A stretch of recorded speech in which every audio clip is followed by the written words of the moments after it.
근데 그게 있어. 부자들한테는 누구나 공통점이 있거든. 그래서 그 사람들을 가만히 보면은 이런 비슷한 행위를 하거든. 대부분 부자들이라고 부르는, 또 인정받는 부자들이라고 부르는 사람들은 대부분 이 원칙을 지켜. 그리고 이 기업에서도 결국은 드러나게 돼 있어. 마인드가 중요한데 이 한 가지 마인드만 알면 돼. 이 영상 얘기하는 이 마인드만 지키면 100% 성공할 수 있다.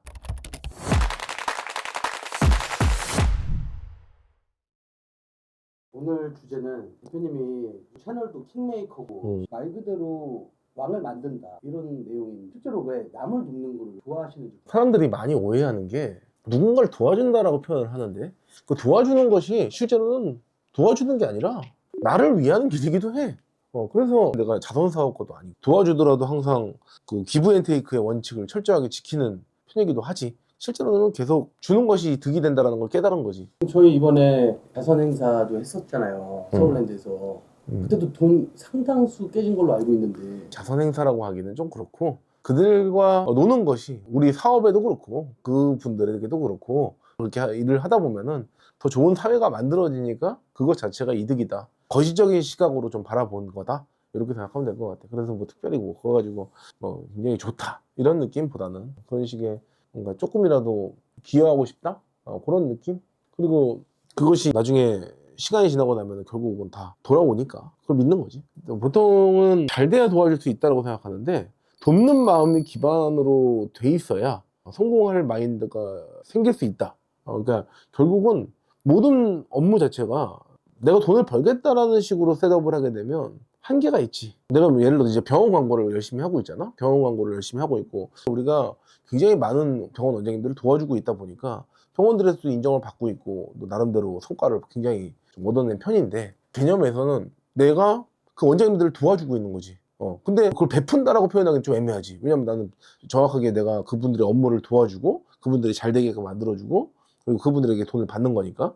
근데 너가 열심히 도와주는 거 아니야? 라고 생각할 수도 있는데 그게 아니라 나는 정확하게 아는 거지. 내가 이 정도의 행위를 해서 이분이 돈을 1,000이든 2,000이든 벌면은 나는 그 중에서 얼마 정도의 광고비를 받을 수 있다라는 그런 식의 뭐 마인드가 셋업이 되어 있으니까 어떻게 하면 내가 돈을 뭐 이만큼 줬으니까 이만큼 주세요 이렇게 가지 않고 최대한 많이 도와주다 보면 어느 순간 그것들이 이제 나한테 득이 되는 그런 상황들. 그러다 보니까 먼저 더해주는 거에 대해서 부담이 좀 사라지기 시작하죠. 그래서 더 만들고 더 만들고. 처음에 우리가 시작했을 때 4가지, 5가지 정도의 영역만 했다 그러면 도와주다 보니까 어느 순간 10가지가 되고 20가지가 되고 60가지가 되고 막 그렇게 됐거든. 점점 늘어나는 것 같아, 그 강도는. 그러다 보면 더 많은 수익으로 찾아오고. 돈이 없으면 없을수록 산적이 돼. 그러면은 돈이 없는 사람이 되려면 어떤 걸 좀 먼저 하면 좋을까요? 사실 아주 가까운 데서부터 시작하는 게 좋겠지. 예를 들어서 주변에 있는 사람들을 먼저 찾기. 내가 할 수 있는 범위 내에서. 돕다 보면은 어느 순간 그들이 나한테 부탁하기 시작하는 시기가. 그러니까 처음에도 대신 뭐 물건을 사다 준다거나 아니면은 대신 뭐 그들이 원하는 것들인데 내가 손재주가 있어. 그래서 뭐 만들어 갖고 이렇게 한 번씩 줘봤는데 그래서 되게 좋아해. 다음부터는 자기가 더 갖고 싶으니까 조금 더 자기 친구도 자기가 보고 막 이것도 만들어줘 저것도 만들어줘 친구들이 얘기하다 보니까 좀 더 만들어지게 되고 또 처음에는 취미로 뭔가 예를 들어서 피규어를 만들어줬다 그러면은 그 누군가 사갔어. 근데 너무 좋아. 혼자서 만드는 그런 것들이 그걸 사갔는데 그 사람이 또 누군가한테 보여줬더니 그 친구도 원하고 다른 친구도 원하고 다른 친구도 이거 어디서 샀어? 물어보기 시작해. 그러면 그 친구가 다시 와가지고 나한테 물어볼 텐데 친구가 이 정도 비용 준다는데 혹시 얼마면 좀 되겠어? 이렇게 해가지고 그럼 처음에는 한 2만 원? 뭐 이렇게만 받고 만들어주다가 그 갱도가 이제 점점 더 늘어나기 시작하고 고객이 많아지기 시작하면 그 다음부터는 이제 이거 2만 원 만들 수 있는 상황이 안 되는 거지. 너무나 많으니까. 그렇게 해가지고 조금 더 처음에는 도와주는 셈으로 그냥 만들어하고 내 재능을 나눴는데 어느 순간 그것이 다시 돌아오고 다시 돌아오면서 비즈니스 구조가 커지는 구조? 그러니까 그게 모든 게 처음부터 도와주는 거에서 시작한다 이렇게 생각하면 좀 될 것 같아. 처음에 나도 이제 광고 처음에 시작할 때 진짜 도와주는 셈으로 시작을 했지. 아버지가 길거리 봉고차 하시다가 돈을 못 버시는 그런 상황이어가지고 내가 이제 그걸 아버지를 도와드린다고 조금이라도 더 오게 해드리려고 그다음에 돈을 받으려고 한 게 아니잖아. 그렇게 시작하다 보니까 어느 순간 그게 비즈니스가 된 거지. 광고도 처음에는 내가 시키는 것만 하려고 그러다가 이렇게만 하면 안 될 것 같은 거야. 그리고 내가 나름대로 안 해도 되는데 뭔가를 더 만들고 막 계속 만들어가지고 더 도와주기 시작했어. 그랬더니 그 일이 점점 더 체계적으로 되고 점점 더 좋아하게 되고 점점 더 많이 찾아오고 그러면서 이제 비즈니스가 확장이 됐거든. 결국은 어떤 식으로 세상이 변하고 있냐면 옛날에는 혼자서 자기 일만 잘하면 됐어. 이제는 세상이 결국 협업 구조로 계속 바뀌고 있거든. 그래서 내가 일을 정말 잘하는데 다른 사람한테 오히려 뭐 자존감을 깎아먹거나 그 친구들은 막 뭐라 그래가지고 그 친구가 자존심이 막 낮아져가지고 열심히 일하려고 그러다가 기 다 꺾여가지고 그냥 안 해버리고 나가버리고 그런 식으로 한 명이 존재함으로써 이탈을 계속 만들어내면 결국은 나중에 일은 되게 잘하는데 이 한 명이 독이 돼 있는 거야. 혼자서 일할 거야? 아니잖아. 그럼 결국은 회사 입장에서는 결과물을 내는 사람을 원할 텐데 그 친구 한 명이 정말 잘하는데 그 친구 때문에 다른 친구들이 다 나가서 이 업무 협업 구조가 안 만들어지고 대량 생산이 불가능한 상황이 되고 비즈니스 모델이 안 서면 이 사람이 더 필요 없는 거지. 아까 그 친구 하나 얘기를 들으면은 그 친구는 처음에 본인의 업무만 열심히 하면 되잖아. 근데 다른 업무도 이렇게 도와주려고. 그러니까 그 친구한테 가갖고 그 친구 업무를 도와주고 이 친구 업무를 도와주고 그리고 중간에 협업을 해주고 회사 발전을 위해서 막 계속 그 사람의 이야기를 다시 전달해서 일이 해결되게 만들고 또 이 중간에 분쟁이 있는데 분쟁을 또 해결하려고 그러고 안 해도 되거든. 그리고 그거야말로 업무 수치화가 되는 게 아니잖아. 통과로 나오는 것도 아니고. 근데 결국은 그 친구가 존재함으로써 해서 그 친구가 실제로 실력이 그 업무 실력이 기반되지 않더라도 그 친구가 있으면은 서로 조율이 되면서 업무가 진행이 되더라고. 그리고 그 팀이 오래 유지되고 또 그 팀의 성과가 나기 시작하고 단순히 놓고 실력으로만 봤을 때는 애매해. 그런 사람들은 이제 오히려 그 중책으로 쓸 수밖에 없는 거지. 회사 입장에서는 결과적으로 결국은 얼마큼 결과물을 내는지가 중요한 거야. 그래서 그 굉장히 높은 프로페셔널을 가지고 있는 친구들은 중간에서 융합하는 그 친구가 같이 있어야지. 그 사람이 만약에 프로페셔널이 밑에 사람이면 이 사람한테 얘기해서 이 사람을 화 안 내게끔 만들어주는 역할. 또 밑에 있는 사람한테는 그 사람이 밑에 있으면 잘 다독여가지고 야, 너 잘하는 거 알지? 내가 이해하고 있어. 쟤랑 좀 잘 지내보자. 뭐 이런 식의 이야기들을 계속해가지고 누군가 조율해 줄 수 있는 역할이 반드시 필요하지. 앞으로는 그런 능력이 되게 중요한 게 이제 프로페셔널한 거를 많은 AI나 뭐 여러 가지 그런 신문물이 많이 나오면서 많이 덮였지. 심지어 이제 생산 쪽도 그렇고 그리고 뭐 프로그래밍이나 전문직도 그렇고 이제는 뭐 디자인조차도 그냥 얘기하면은 PPT를 만들어버리더만. 그러니까 영상도 마찬가지로 지금 영상을 만들어버리는 그런 시기가 왔고. 그럼 결국은 이제 점점 더 이게 더 심화될 거란 말이야. 지금은 오히려 비전문가들도 AI 영상 만들어갖고 거기다 말자막 넣고 뭐하고 혼자 다 해버리잖아, 지금은. 그러니까 그런 식으로 뭔가 세상이 계속 변화되고 있으니까 그 변화를 좀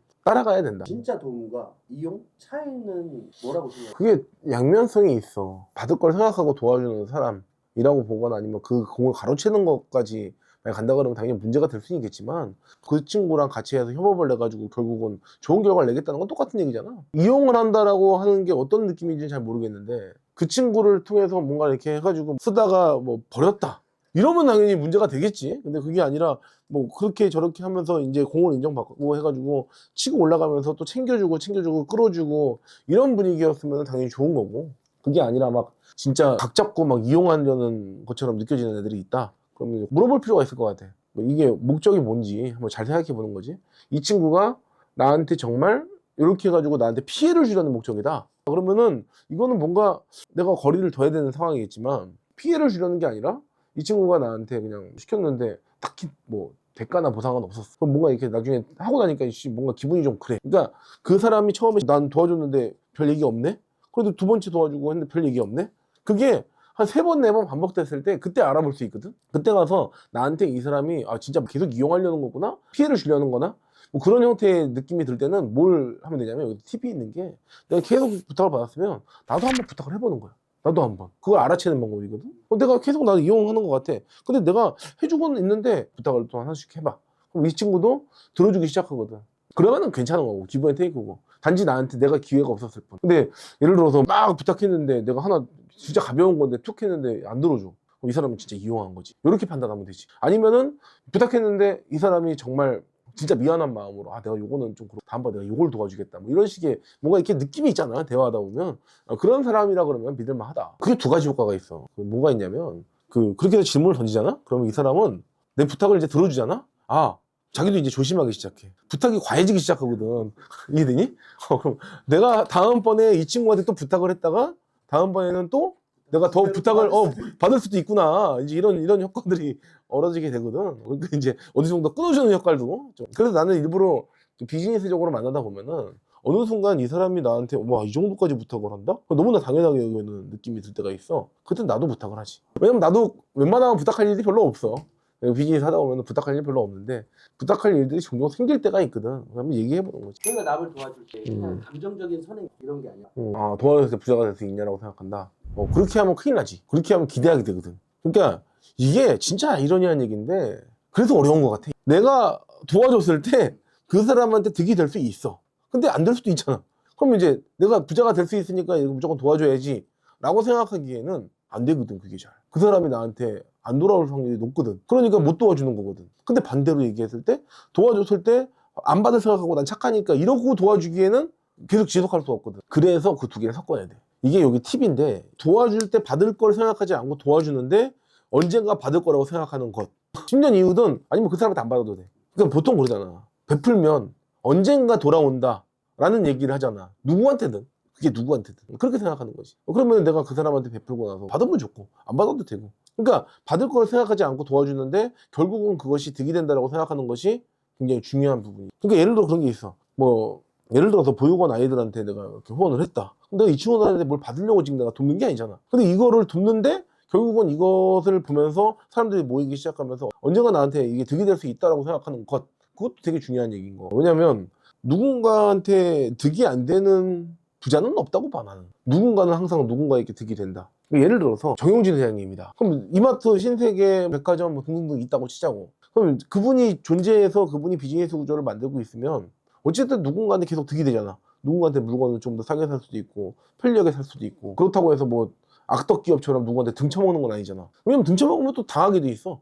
누가 하겠어? 그러니까 그런 게 아니라는 거지. 나는 그 기업이 존재함으로써 좀 더 좋은 가치를 제공하기 위해서 끊임없이 애쓸 것이고, 어떻게 하면 득이 될까, 어떻게 하면 사람들한테 도움이 될까를 끊임없이 연구하기 때문에 그 기업들이 성장한다고 봐야지. 뭐 일론 머스크의 기업이든 뭐 세계적인 뭐 테슬라든 구글이든 조금 더 좋은 검색 시스템을 적용하거나 아니면 조금 더 좋은 에너지 환경을 제공하거나 그런 식으로 뭔가 계속 그렇게 생각을 하기 때문에 좀 된다. 그래서 모든 기업이 존재하는 원리나 원칙은 다른 사람에게 득이 되기 때문에 그러하다. 얼마 전에 우리 영상 중에서 그 부자로 만들어 드리겠습니다.